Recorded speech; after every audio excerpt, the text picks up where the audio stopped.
My name is Richard Fergola with Fergolicious Barbecue out of Gardner, Kansas. I'm a retired wrestling coach.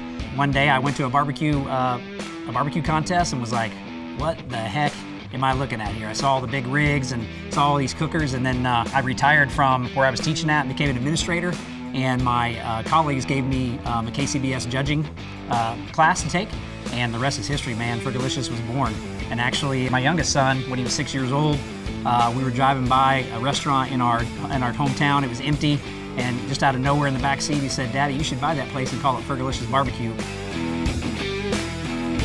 I think I was a lot like everybody. I watched a lot of barbecue shows, especially Barbecue Pitmasters. I remember the wife and I sitting on the couch watching, Tuffy and Myron and all those guys on the show. And lo and behold, one day I actually got to be on that show, so that was kind of like a dream come true. But those are kind of the guys that I kind of watched as I was coming up. They were very good, very professional, and that's what I tried to be. My biggest barbecue tip that I would give to somebody just beginning is to cook. Cook a lot. That's your best way to get better in this game is experience. And whether you drive halfway across the country and do it, or cook in your backyard, the more you're doing it, the better you're going to get at it. I'm Italian, so barbecue wasn't a big part of my life growing up as a kid. It was more eating a lot of pasta and going over to the wine and just it involved food, lots of food. Just wasn't barbecue. And I grew up around the Kansas City area, so we were exposed to it. But it wasn't until I became an adult where barbecue really became a big part of my life. Mostly because I like to eat it.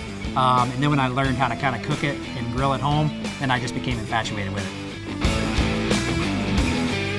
I tried to get sponsored by Rolo back when I was beginning, but I was still learning, and it took, I had to earn my spot. And so going to my local Walmart, buying Rolo charcoal, using it, I've never had any other charcoal in my pits ever.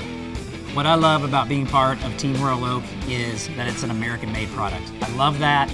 I love the camaraderie of the teams. I love that we have teams all over the country, whether I'm at the American Royal, whether I'm at the Royal Oak Invitational, or I'm at a contest locally. I'm going to see one of my teammates.